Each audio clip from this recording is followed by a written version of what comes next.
When I'm talking boys matter, I'm speaking in terms of the importance of the boy being invested in. As we've seen over the years, and the information and the data supports this conversation. By the end of this video, you'll understand that what I mean when I say the boy becomes a man, the man becomes a husband, and the husband becomes a father. This is an important piece for those of you who have sons. Hello, my name is Dr. Calvin T. Mann.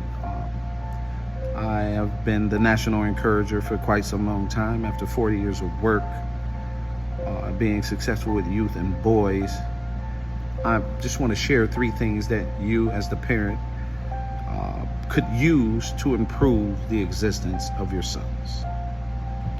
And that's an important piece for us to know. So the first thing that you should know about your sons is that you have to set boundaries. In setting a boundary for your son, meaning he must have access to, and some of you may not understand, but the boy must have access to his father. The boy must have access to males, other males.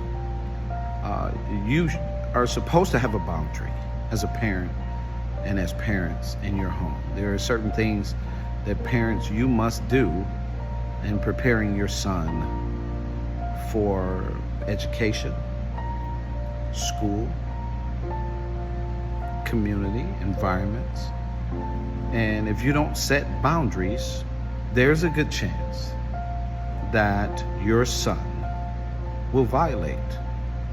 Because without boundaries and rules, that means I can just react out on my own. So the first thing as a parent, you have to set a boundary. The second thing, in setting the boundary, you must understand that you are the first teacher. Teaching is a requirement for boys because it's hard to discipline a boy when he has not been taught. And these things are the things that we see consistently play out daily in education, in schools, and many other places where the boy has to function. We see it in the absence in mass shootings. We see the absence in drive-bys, gangs. We see the absence of the males and the boundaries being set.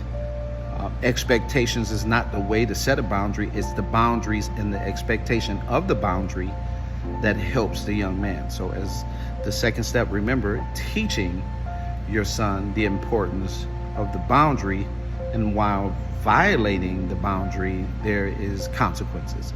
If you don't set it, they will consistently violate and develop on their own, and that's a scary thing that we see today. And the third thing about that you want to make sure that your son has, right? You want to put your son, around the same species. Fathers, mentors, coaches. Healthy. All of these have to be healthy. We understand that there are a number of different types of men who fall into this category, and we must understand that a lot of times predators and pedophiles and things like that, human traffickers, they look for boys and girls who don't have a male involved, so a la a father and things like that. So we have to make sure the third thing is really clear, that the boy has a healthy relationship with a healthy father, mentor, stepdad, uncle, grandfather. Like, these are the places that your son should be, because it's very difficult for your son to grow up in an environment where everything is the opposite sex. It's just going to confuse the system. And to be clear about that is, you cannot plug a cell phone wire into TV and expect the same outcomes. It's the same thing. You have to have the proper package for the boy to be healthy, to be smart, and to be a good decision maker. In the future, I will talk about these things as the 40 years have really paid off. Thank God that all my boys are husbands and fathers of 40 years of work, including my girls are mothers and wives. And so I just wanted to share those three things with you to be clear on why boys matter. It's such an important piece. And I wanted to make sure that we brought that home today. If you have any questions, you can leave it under this video. But more importantly, the boy must become a man, then he becomes a husband, and then he becomes a father. That's the order for our boys, and that's the order to fix some of the things that is wrong in today's society. Man, I appreciate you. Tap back in for the next video. God bless you and encourage me. I'm young. Peace.